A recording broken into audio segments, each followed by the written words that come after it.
Oke, selamat malam semuanya. Malam, Malam, Pak. Pak. Oke, Malam, Pak. nah di malam ini kita akan lanjutkan dengan bagian kedua daripada proses komunikasi. Kalau kemarin kita udah lihat basic communication itu seperti apa. Nah, untuk pertemuan kali ini kita akan lihat seperti apa implementasi untuk komunikasi, khususnya yang akan Anda pergunakan nantinya di komunikasi paralel, lebih spesifik lagi di distributed computing menggunakan si Ray itu aja ya. Kalau kemarin untuk yang multi threading dan multi processing itu Anda sudah mempergunakan komunikasi tapi yang sifatnya interprocess communication. Nah, di sini kita akan expand itu menjadi komunikasi yang dia antar node itu aja. Ini adalah basic daripada namanya distributed computing. Oke, saya share screen dulu.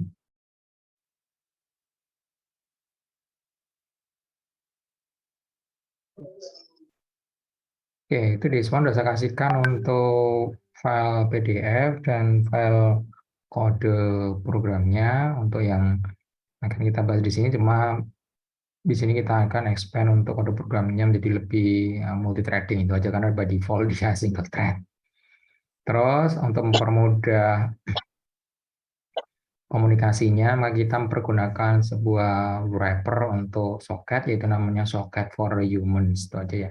Yang boleh katakan di sini lebih manusiawi itu aja ya karena soket di Python itu lumayan ya meskipun sudah mengenakan tapi lumayan learning curve-nya agak tinggi itu aja makanya saya pergunakan untuk yang wrapper-nya ini karena ini mempermudah Anda untuk melakukan proses komunikasi lewat TCP itu aja. Oke. Nah, untuk mempermudahnya saya pakai Kantoni di lokal saya karena kita akan komunikasi menggunakan TCP maka Anda menggunakan Google Colab ini agak tidak di-support, itu aja ya. Jadi saya sarankan Anda menggunakan lokal Python Anda dengan lokal editor Anda, entah menggunakan Tony ataupun yang lainnya. Gitu ya.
Oke, kita lanjutkan.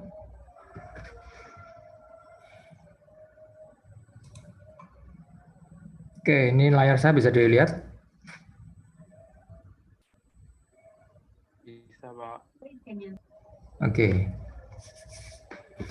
Nah, untuk materi sudah saya uploadkan ke Spawn di bagian ini ya saja. Nah, pertama kita akan lihat seperti apa sih komunikasi yang akan kita pergunakan untuk melakukan proses transfer filenya. Oke. Nah, ini sangat umum Anda setiap hari melakukan hal seperti ini, entah Anda menggunakan WA ataupun Telegram ataupun yang lainnya, yaitu mengirimkan satu resource file dalam hal ini dari satu node ke node lainnya. Ini merupakan proses komunikasi yang lumayan sederhana itu aja, tapi bisa agak menjadi tricky kalau misalnya ada suatu kondisi yang mengakibatkan file Anda itu tidak lengkap ataupun dalam pengirimannya itu korup. Nah, itu. Di sini kita akan membangun suatu proses komunikasi kecil, client server base menggunakan TCP socket di Python untuk mengirimkan satu file dari klien itu aja ke server itu aja. Nah, dari si klien itu dia akan membuka file untuk dibaca. Lalu setelah itu dia akan membaca filenya per bagian, piece by piece, atau namanya lebih spesifik, namanya chunk by chunk. Lalu dia akan dikirimkan ke si servernya, dalam hal ini si A. Ya. Kalau filenya sudah habis, ya sudah close filenya, selesai. Tuh. Terus si server, dia akan menerima piece by piece daripada filenya, untuk kemudian dituliskan ke handle file yang sudah disiapkan sebelumnya oleh si servernya sendiri. Ketika filenya sudah selesai diterima, maka si server tahu bahwasanya itu ending daripada stream filenya. Maka dia akan melakukan closing file sehingga filenya sudah jadi. Jadi si klien itu akan memecah filenya 1, 2, 3, 4 itu aja. Nah, setelah itu dikirimkan piece by piece, satu bagian demi satu bagian ke server. Nanti si server dia akan menerima bagiannya, lalu disusun piece by piece. Tuh. Nah, untuk pengirimannya kita akan menggunakan soket. Standarnya itu ya, menggunakan soket. Satunya sebagai klien, satu lagi sebagai server. Yang perlu Anda ingat bahwasanya ini soketnya sifatnya single thread. Artinya apa? Artinya si server itu hanya bisa dikoneksi dari satu klien pada saat yang sama. Ini natif daripada si soket di Python. Dia single thread. Oke, nanti kita akan melihat gimana Anda bisa bikinnya menjadi multi thread itu aja ya. Oke. Si klien ya dia akan membuka filenya, file name-nya apa itu. Lalu setelah itu dia akan connect ke si server menggunakan soket ini. Tuh ya. Soketnya datagram. Tuh, jadi dia TCP. Terus habis itu dia akan dibuka filenya piece by piece. Tuh. Lalu setelah itu akan dibaca looping terus sampai akhirnya data yang dibaca ini itu habis. Jadi while true di sini dia akan bernilai false kalau fr.read ini hasilnya nanti dia 0. Itu otomatis dia akan keluar sendiri. Itu ya. Jadi kalau tidak ada byte yang dibaca none biasanya, maka otomatis dia close, selesai, ya udah soketnya di close. Sederhana. Di server dia harus menyiapkan satu handle dipakai untuk yaitu ngapain? Dipakai untuk menerima filenya atau ya kalau dalam penerima seperti namanya stream filenya. Nah kalau di soketnya kita menggunakan receive from sebesar buffer size-nya. Nah, setelah itu kalau datanya ada, maka dia akan dituliskan.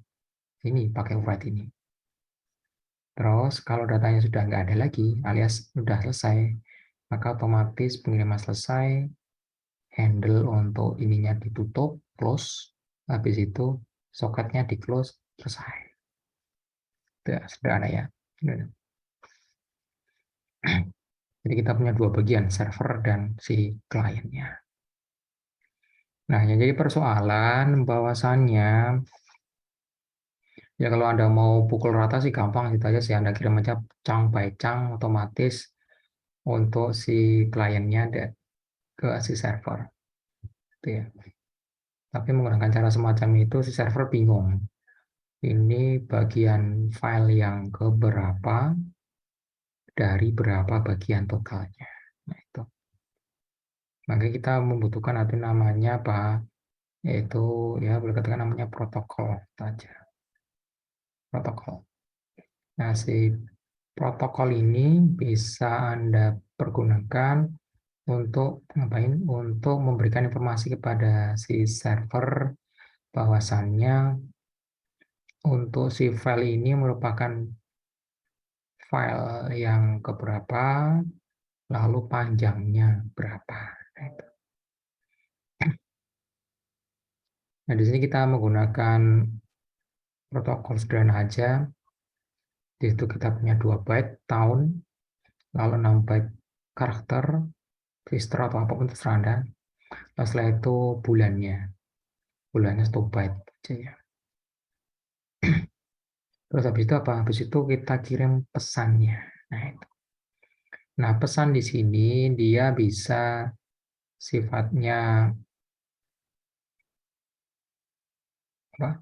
Sifatnya dia string bisa, sifatnya dia bytes juga bisa. Itu aja. Nah, untuk mengubahnya ke string Anda menggunakan decode, ASCII saja. Terus kalau dari string ke byte Anda menggunakan bytes. Atau menggunakan encode juga bisa sih, itu aja. Sama aja.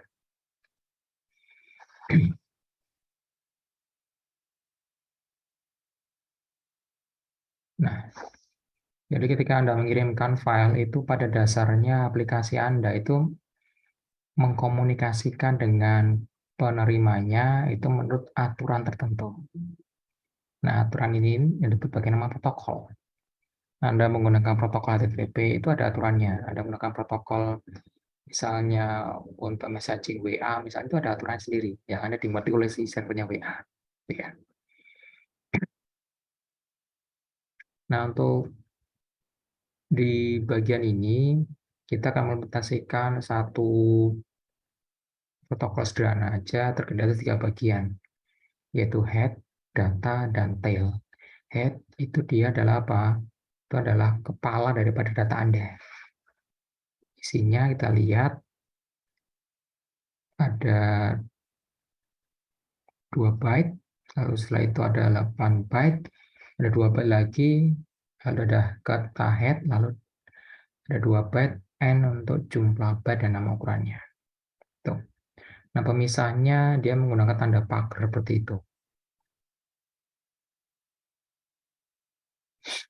Terus habis itu untuk datanya ada file send, lalu data, lalu nomor urut filenya. Lalu untuk tailnya kita menggunakan jumlah byte kata file send-nya, habis itu kata file send, jumlah byte datanya, dan tail. Tuh.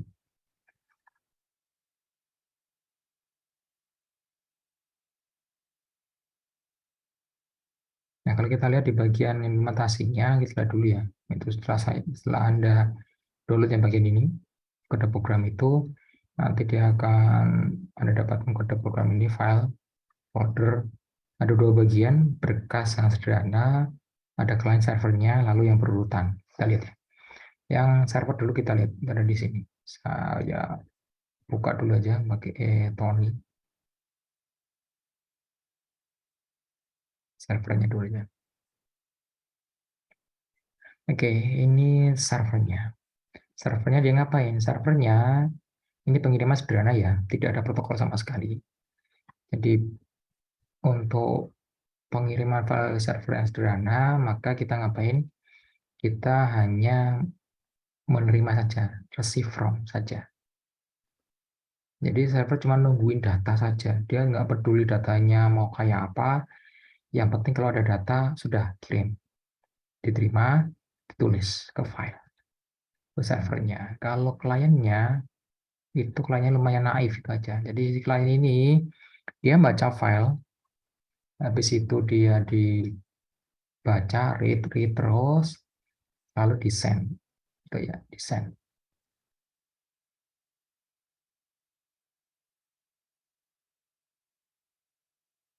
desain.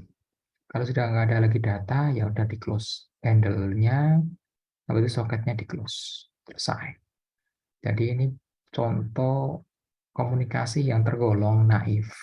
Tuh.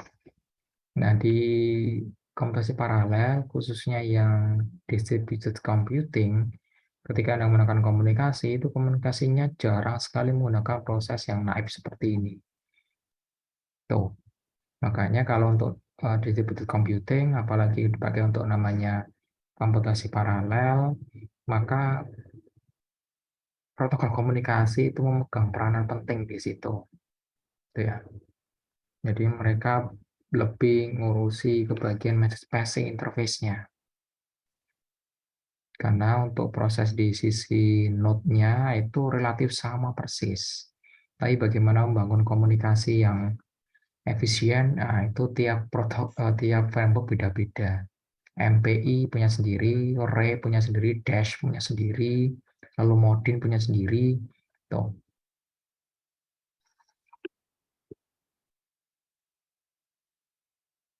Nah, untuk yang pertama kita akan lihat gimana bisa membangun sebuah server sederhana aja. Ini single thread tuh aja ya. Untuk nanti bisa Anda connect dari klien. Tuh. Nah, untuk mempermudah, kita akan mempergunakan satu wrapper untuk socket, namanya Socket for Humans. Ini Anda bisa download di PyPy, Socket for Humans, itu aja. Nah, setelah itu Anda download aja, download filenya. Anda akan dapatkan target Z ini. Itu ya, target Z itu. Kita tunjukin yang target Z-nya.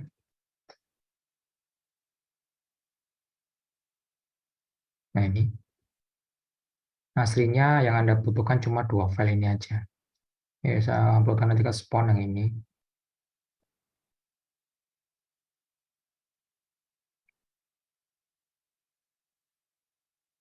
Socket for Humans. Yang zip ini ya. Ya, sudah. Tuh. Nah, Socket for Humans ini mempermudah Anda untuk membuat klien server. Baca. Tapi ingat, dia masih dia ya mengikuti standar socket si Python. Kenapa? Single thread. Baca. Nah, kita akan coba untuk membuat sebuah server menggunakan Socket for Humans. Kalau Anda menggunakan socket biasa, bisa, tapi agak merepotkan saja. Oke. Nah, untuk membuatnya, mudah saja. Tinggal download yang zip tadi itu, lalu Anda ekstrak, Anda akan dapatkan folder ini. Isinya 2 buah file, ini PY sama Socket for Humans. Ini adalah intinya di sini. Terus kita bikin sebuah file server.py, satu folder levelnya dengan Socket for Humans. Nah, di sini kita akan bikin servernya. Oh ya. Oke, saya langsung ke paste aja sini. Jadi kita butuh importnya ini from socket for human import server. Karena kita akan bikin server. Nah, itu. Nah, kalau Anda ingin lihat socket for human-nya isinya apa aja, bisa lihat di socket for human.py itu. Nah, itu isinya ya. Jadi ada 2 bagian, ada connection, ini untuk kliennya, lalu ada lagi server untuk membuat servernya. Sistem object inspector, nggak ada.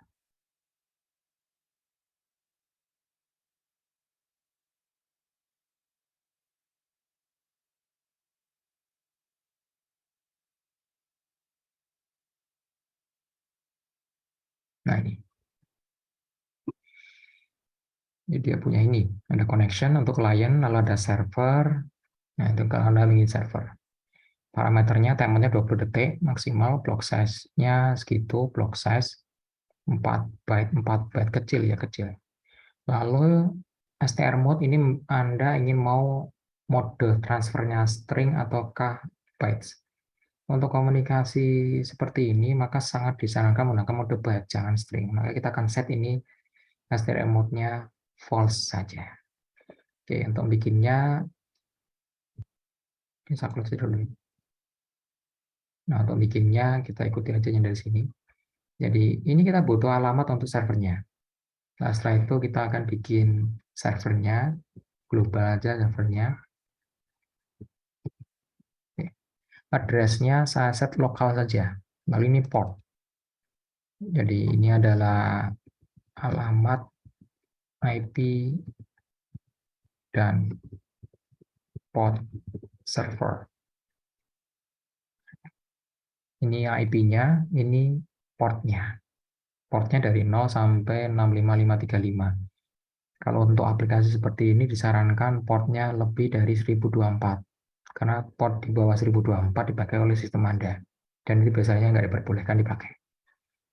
Terus kita create server objeknya. Tuh. Sebagai global variable, di sini global variable. Nanti dia akan membuka sebuah service di alamat ini. Itu ya. Ntar nggak saya gedein aja ini. Mana editor, ping font.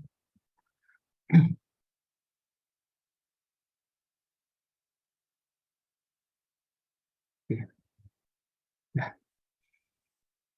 oke. Terus karena kita ingin mengirimkan dalam mode bytes, saya set ini false. Jadi kita tambahkan parameternya di sini. Apa? str. Nah, itu str mode-nya saya set false. Nah, jadi nanti dia dikirimkan bytes. Tuh, sudah.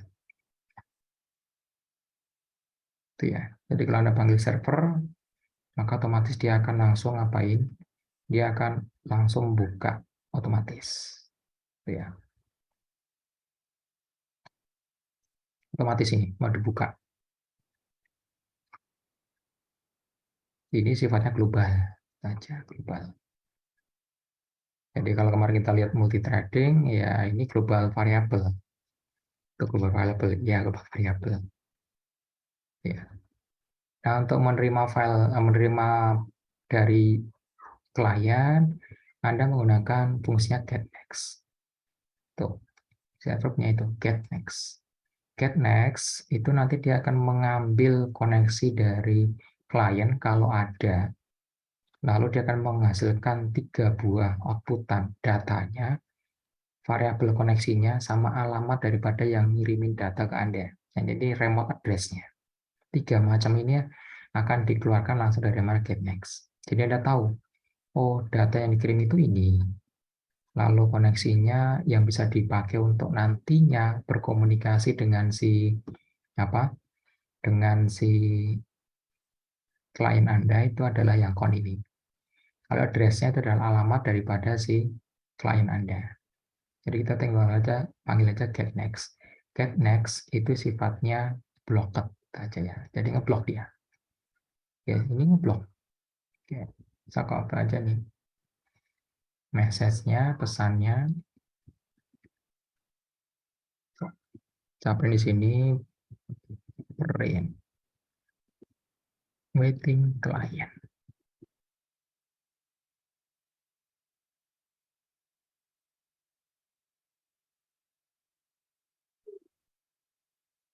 Ya sudah.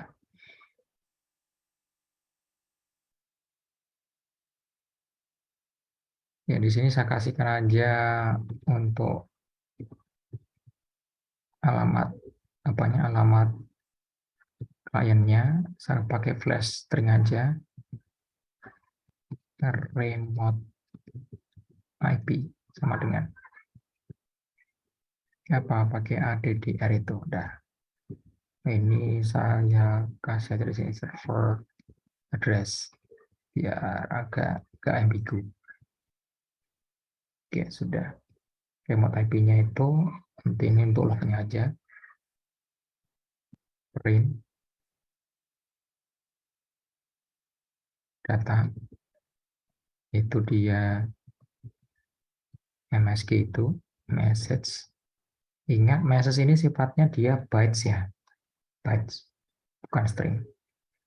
Tuh, connection-nya adalah koneksi daripada si koneksi daripada si kliennya tadi itu. Oke, ini servernya sudah siap sudah. Jadi kalau Anda menggunakan socket for human ya cuma semudah ini aja sih ya. Oke, untuk kliennya kita nggak akan buat, Anda bisa menggunakan program lain untuk ngetes koneksi Anda. Oke, saya pakaikan program lain namanya Hercules. Herculesnya bisa Anda download di sini, Hercules Serial Monitor. Nah,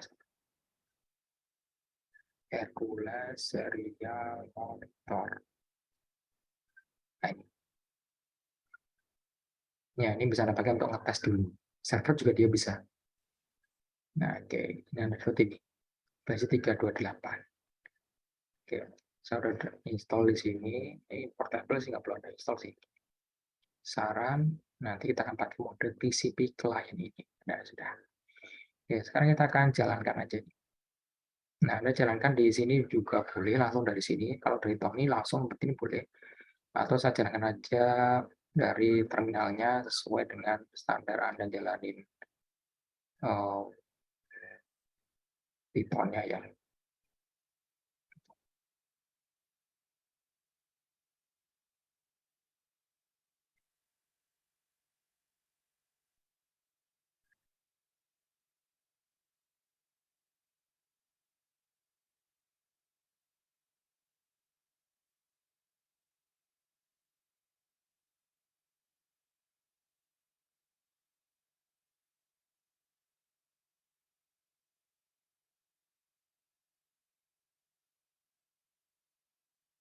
Oke, nanti kita lanjutkan setelah ini. Tunggu aja itu ya.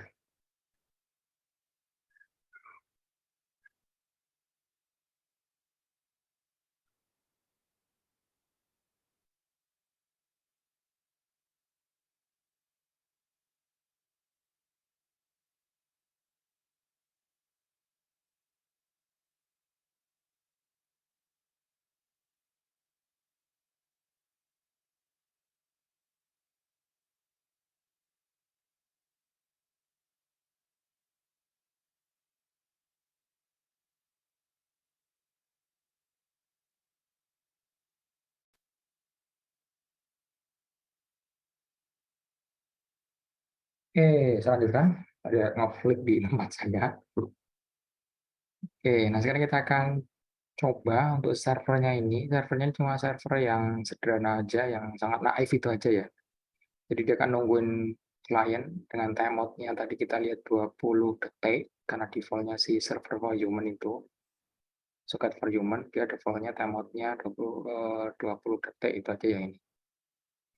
Terus dia akan menghasilkan 3 buah variabel message, connection, dan address ini. Nanti kita akan lihat bagaimana kalau misalnya setelah 20 detik itu tidak ada koneksi sama sekali, apa yang terjadi. Nah itu. Ini biar agak cepat, saya naikin aja timeout-nya ada di 10 detik aja.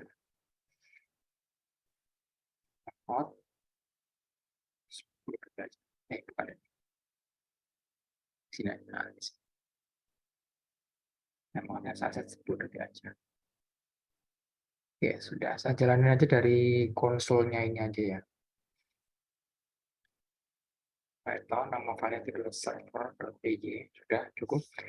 Nah, dia akan buka servernya di port 12345. Nanti kita akan coba koneksi menggunakan Hercules. Jadi udah saya kasihkan untuk tempat downloadnya.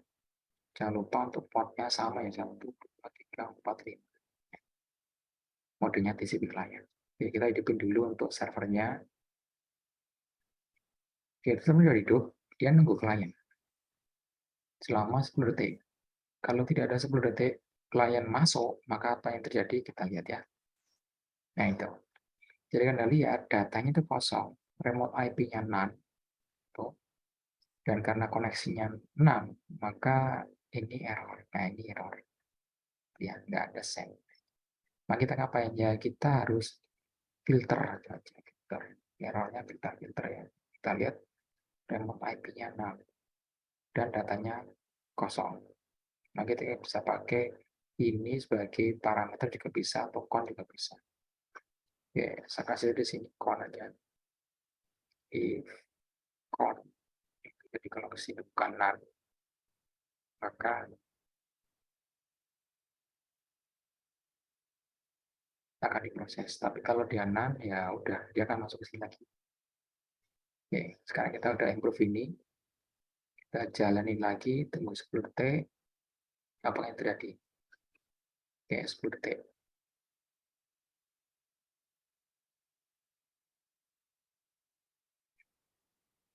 Oke. Setelah 10 detik dia keluar, tapi nggak ada error. Kenapa? Karena ya udah selesai. Dia akan menunggu 10 detik servernya. Kalau ada koneksi klien, ya dia akan dilayani. Yang ini dilayani. Tapi kalau nggak ada, ya udah keluar aja. Selesai. Karena ini nggak ada loopnya ya. Sekarang kita akan buka lagi servernya. Saya akan connect ke sini. Apa yang terjadi? Kita lihat. Oke, saya connect. Sudah connected, sudah. Nanti saya akan kirimkan datanya ini data mentah aja. Kita send.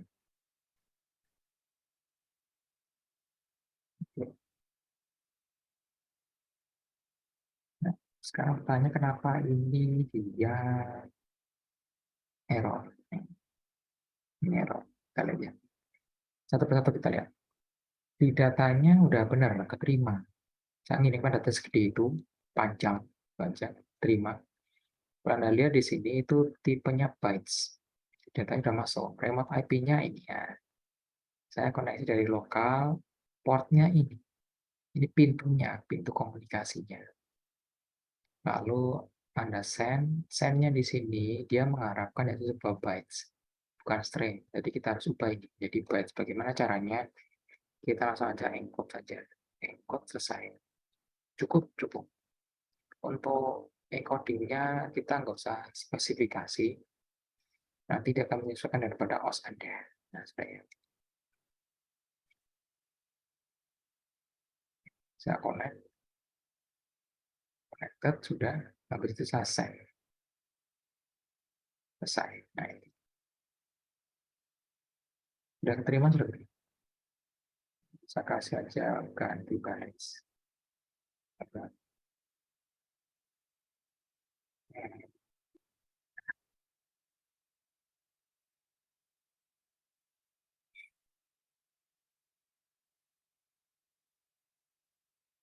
Jadi sekarang kita udah bisa komunikasi. Ini komunikasinya dia sifatnya peer to peer atau boleh katakan kemarin kita punya model komunikasi yaitu sifatnya point to point private communication. Ini sifatnya private saja. Di server bisa dikomunikasikan dari satu klien saja.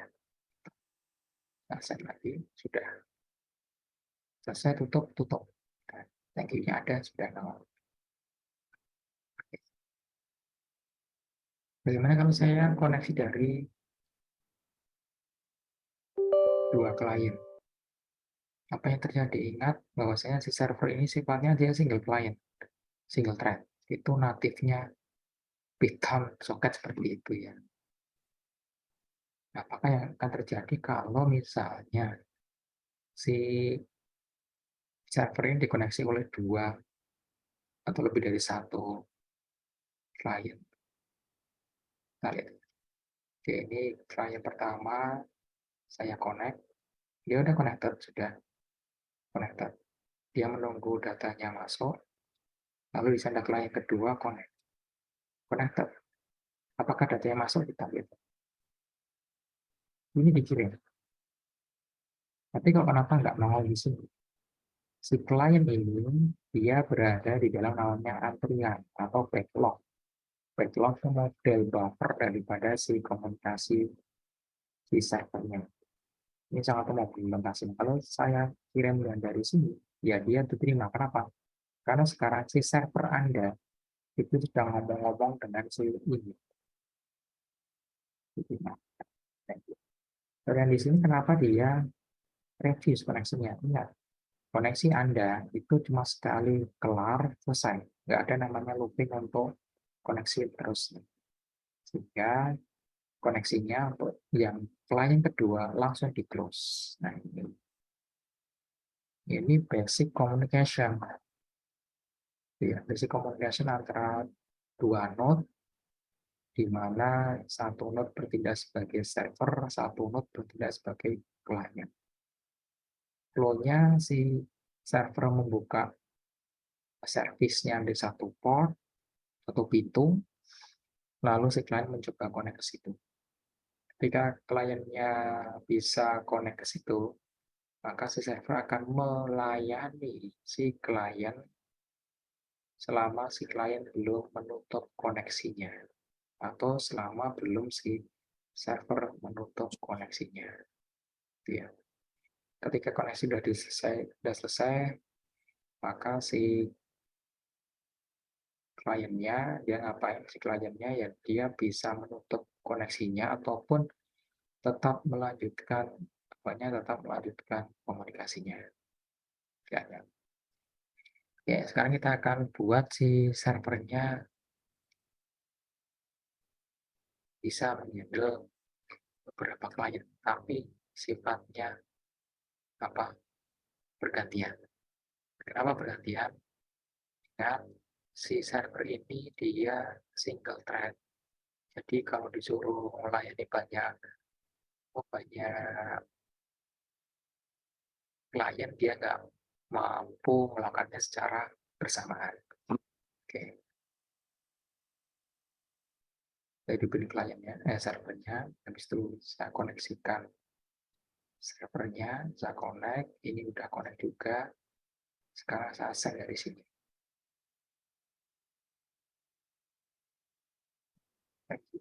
Udah, tapi dia nggak di close, apakah yang di sini dia sekarang dilayani? Saya kirimkan address-nya dan ini yang pertama connect, saya send lagi. Anda lihat sekarang si klien ini itu tidak dilayani. Kenapa? Karena dia sudah selesai sesinya. Nah, itu. Gitu. Jadi komunikasinya untuk si server itu cuma satu sesi untuk sebuah klien. Sekarang si kliennya ngurus yang mana? Sekarang kliennya ngurus yang ini.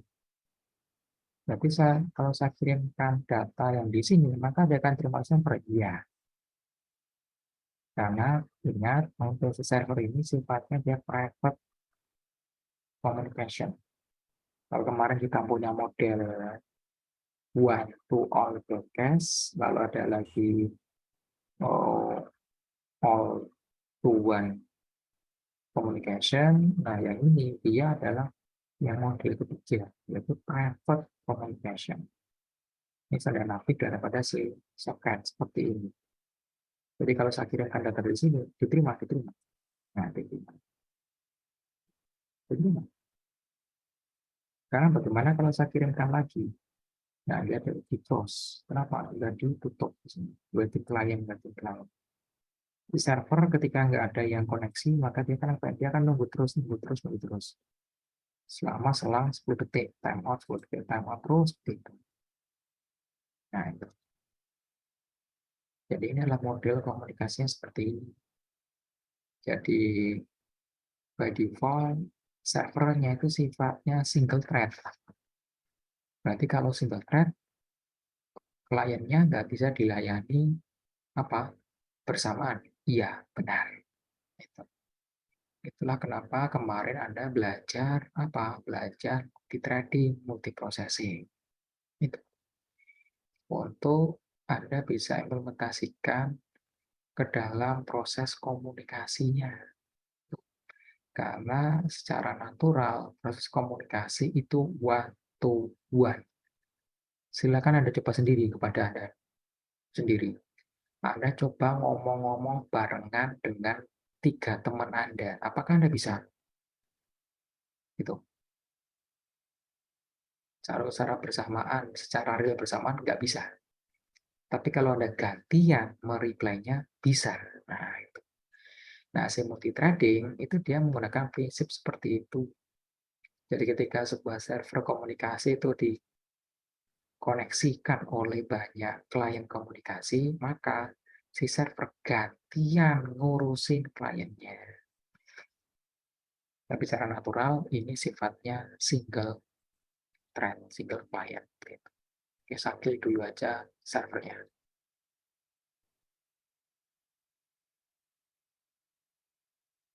Sudah ada di Oke, ini single thread, single client. Nah, bagaimana caranya Anda membuatnya sebagai multiple client dengan multiple thread? Maka Anda bikinkan sebuah fungsi yang nanti akan membuka koneksi dengan apa? Dengan object connection ini. Nah, object connection ini adalah saluran komunikasi private antara si server ini servernya dengan siapa? Dengan si klien yang sudah di-handle ini. Connection ini adalah tipe kelasnya apa? Tipe connection. Jadi Anda bisa send, bisa receive di situ. Dia juga send and receive. Dia.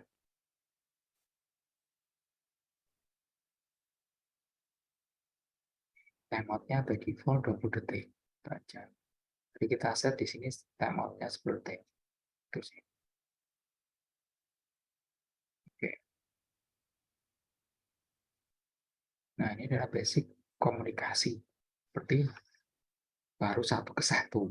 Ya, bayangkan Anda ingin memproses data Anda, ingin mendistribusikan jobnya, datanya ke banyak klien.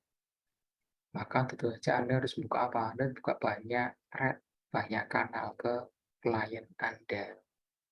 Agar data yang Anda transmisikan itu bisa diterima oleh masing-masing kliennya untuk kemudian diolah dan dibalikin lagi untuk prosesnya. Nah, itu. Oke. Ini adalah server yang standar. Nah, sekarang kita akan modifikasi ini agar dia bisa memanfaatkan trading. Itu aja ya. Kita punya global variable di sini, my server. Lalu kita punya connection untuk setiap si klien yang mau koneksi. Oke,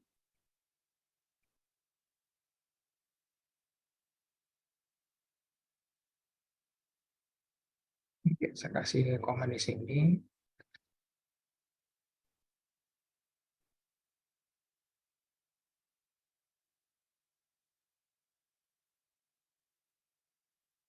Jadi yang bagian ini itu adalah single client respondernya. Jadi dia hanya merespon terhadap satu klien saja. Itu ya. Nah, kalau kita ingin membuatkan sebagai sebuah trading, server dengan multi trading, maka kita harus ngapain? Harus membawa koneksi ini, koneksinya ya, dibawa tuh ke dalam thread Anda. Nah, itu. Jadi selama koneksinya itu masih hidup, tuh masih hidup, maka untuk thread-nya masih ngapain? Masih jalan. Nah, itu. Kita lihat connection ini dia objeknya connection. Dia punya, nah lihat oh nggak ada. Berarti ya kita tinggal receive aja di sini. Receive, receive, receive. Nanti hasilnya apa? Nanti hasilnya kita di receive ini dia hasilnya sebuah data. Datanya dia sifatnya bytes. Ya. Oke, sudah. Oke. Dari getNext ini dia menghasilkan pesan awalnya apa, koneksinya apa, lalu alamatnya di mana. Alamat ini juga nempel di connection ini ya.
Oke, ini tiap kali saya share screen, ngeklik terus di saat dibuka aja di sini nanti akan saya share untuk eh, recording screen-nya ya, itu aja. Oke, nah untuk improvement-nya kita akan import si trading baca. Jadi kita akan bikin si koneksinya tadi itu yang cuma single client, single thread itu menjadi multiple client, multiple thread. Kemarin udah belajar membuat trading, dan sini kita akan pakai di sini secara real untuk membuat saluran komunikasi yang multi client. Ya, kita input trading, lalu kita bikin sebuah fungsi untuk menerima koneksinya ini.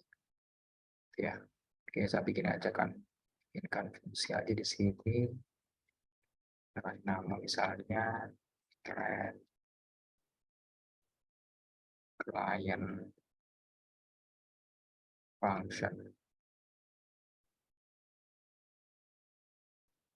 Oke, di sini untuk parameter intinya dia butuh connection. Jadi, misalnya kita client connection. Terus untuk thread client function-nya dia aslinya sebuah looping saja, sebuah looping di mana si servernya itu kan berkomunikasi dengan si kliennya. Intinya itu aja sih. Jadi dia akan membawa client connection yang tadinya berada di thread utama itu menjadi ke threadnya masing-masing. Jadi Anda bisa langsung ngomong-ngomong dengan banyak klien sekaligus. Oke,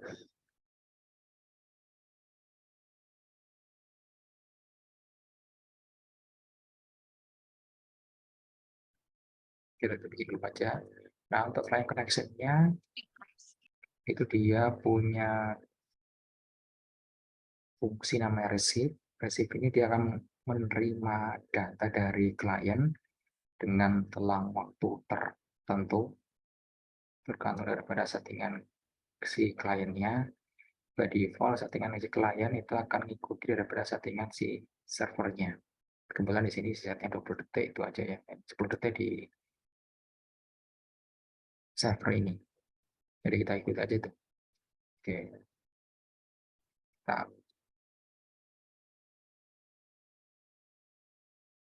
terima koneksinya. Datanya menggunakan fungsi receive, RECV. RECV.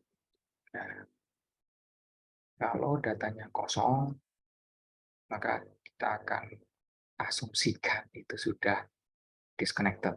Tapi kalau datanya masih ada, kita asumsikan bahwasannya itu dia masih terkoneksi. Itu aja ya. Jadi kita cek aja data, kita print aja dulu lah.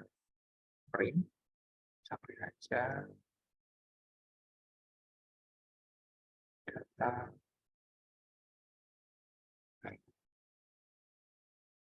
Oke, sudah. Terus untuk setiap thread ini, nanti kita akan bikin dia langsung running. Jadi setiap ada koneksi klien, maka si server dia akan langsung menerima kliennya. Habis itu dirunningkan ke thread yang lain. Nah, itu. Jadi kalau tadinya fungsi utamanya atau thread utamanya itu dia menghandle semuanya, sekarang kita keluarkan thread-nya, koneksinya ke thread masing-masing.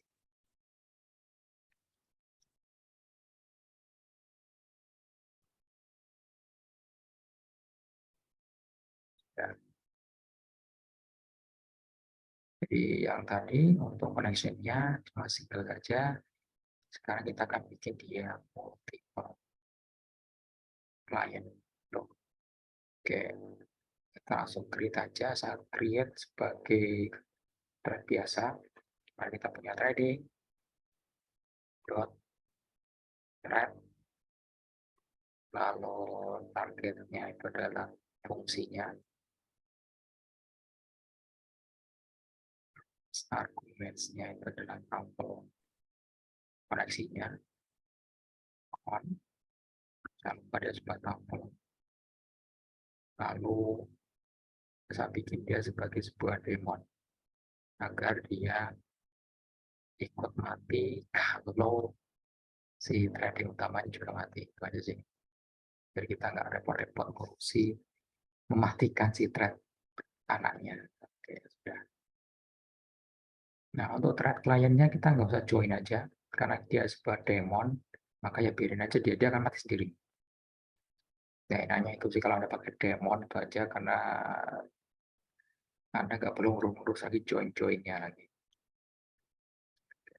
Kita running si servernya, server running, dia buka koneksi di port 12345 dengan timeout-nya, koneksinya seperti. Oke, saya clear dulu aja untuk client yang pertama, client kedua saya clear dulu aja. Oke, terus dalam mode TCP client, si Hercules-nya akan saya koneksikan ke si server. Pertama dia connect, sudah connected. Sudah connected, belum ada data yang dikirimkan. Saya kirimkan datanya. Terus yang kedua connected, connect. Itu saya kirimkan data yang lainnya. Oke, diterima. Fungsi yang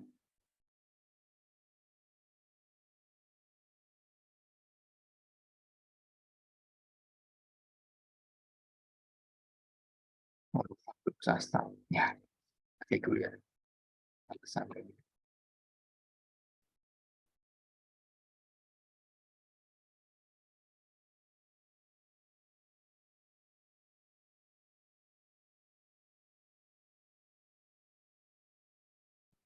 start dulu si Reddit. Nah, oke, lupa di sana. Oke,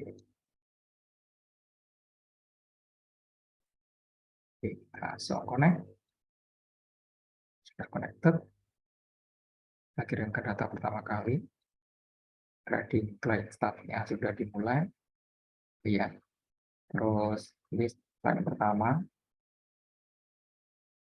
Terus saya kirimkan data lain lagi. Apakah akan direspon? Kita lihat. Nah, direspon harus di client pertama, lalu yang kedua connect. Saya kirimkan data lain lagi, maka si client kedua itu akan di handle oleh thread yang kedua. Saya kirimkan data lagi, ya akan diterima.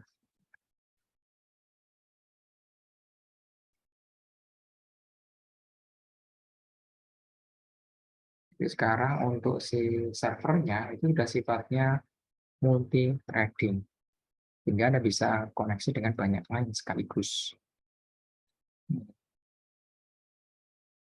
Ya, Anda kirimkan datanya banyak pun nggak masalah. Di server dia masih tetap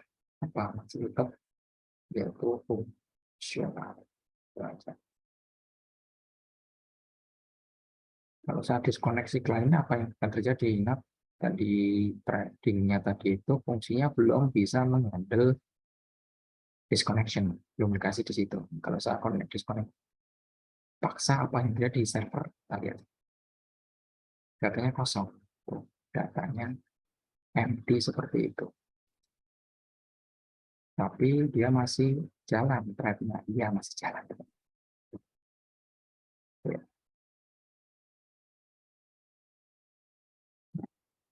Kita bisa pakai asumsi data kosong ini sebagai indikasi bahwa saya si kliennya sudah keluar. Kita cek aja sih.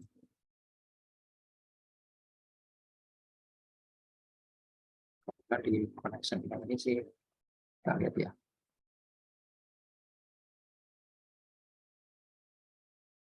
nggak ada untuk namanya, yaitu indikasi bahwasanya dia masih connect atau enggak. Kita bisa cek indikasinya dari si datanya. Kita cek if datanya itu lebih besar daripada 0, berarti ada apa?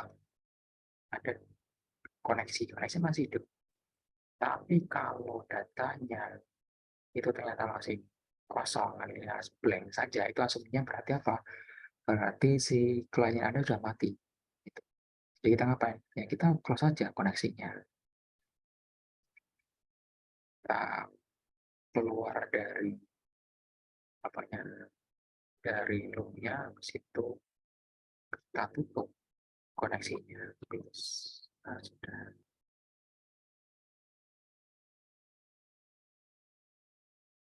Tapi close ini bisa juga dia ngapain?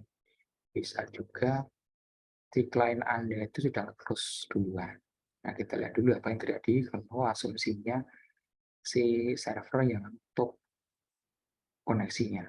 Tapi aslinya sudah ditutup duluan oleh si klien. Oke, dulu aja. Kita connect, sudah connect. Lalu habis itu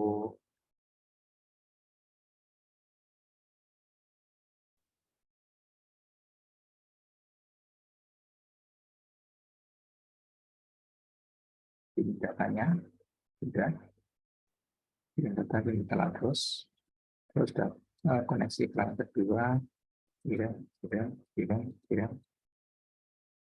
diterima. Terus saat disconnect klien yang pertama, apakah si server dia akan deteksi bahwa kliennya sudah disconnect atau enggak, kita lihat.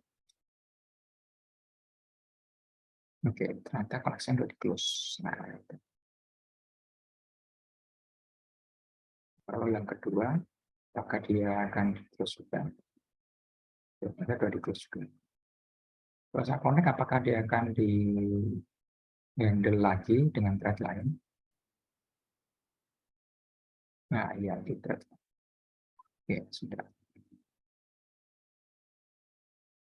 Ya, agar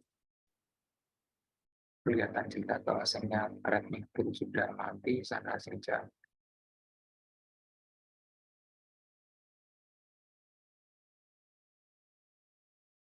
Print di sini, thread client stop. Thread client stop. Sudah. Oke, kita running lagi.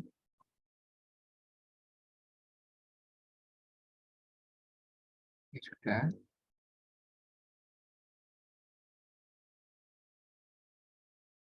Sudah. Thread client started. Saya kirimkan datanya. Oke. Keterima. Klien kedua juga bisa ngirim data, menerima data biasa. Habis itu klien yang kedua saya disconnect. Apakah thread klien yang kedua akan langsung close? Kita lihat ya. Lihat, thread client stopped. Nah, itu sudah. Kalau yang di sini, thread client stopped juga. Sudah. Sekarang Anda punya satu server komunikasi yang dia sudah support multiple client dan juga multiple thread. Jadi kemarin Anda sudah belajar namanya threading, ya dipakai di sini. Tuh. Terus nanti bisa untuk si client ini kita buat dia sebagai namanya itu worker node. Worker node, kalau ada master node itu adalah prinsip ataupun model arsitektur komutasi paralel yang bersifat sebagai client server. Lebih populernya disebut sebagai namanya distributed computing. Itu ya. Modelnya seperti itu, iya modelnya seperti itu.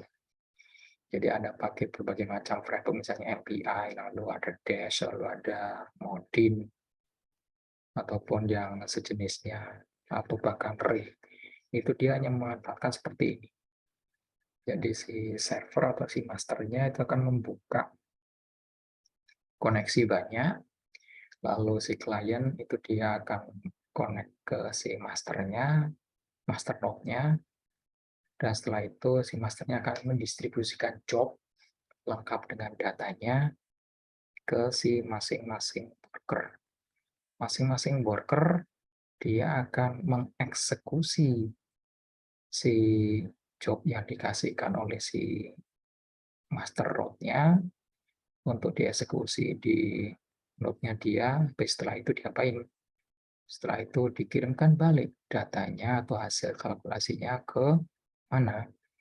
Ke si servernya atau si masternya. Nah, kalau Anda menggunakan cara seperti ini, Anda sudah membangun sebuah komputasi paralel menggunakan konsep yaitu namanya distributed computing dalam taraf yang sangat sederhana. Jadi yang kemarin Anda misalnya Anda menggunakan, Anda ingin menghitung misalnya menghitung bilangan prima misalnya ya, dari 1 sampai 10 juta misalnya, atau ada gambarnya dari 1 sampai 20 juta misalnya.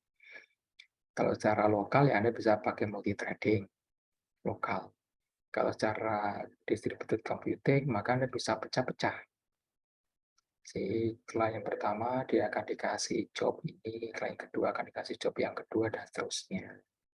Nanti si master ngapain? Si master itu tinggal nungguin reply atau balikan dari si worker node-nya menggunakan prinsip komunikasi server multi-thread, multi-client seperti ini. Oke, saya uploadkan dulu untuk kode server yang multi-thread-nya.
atas, ada yang menghadap ke bawah.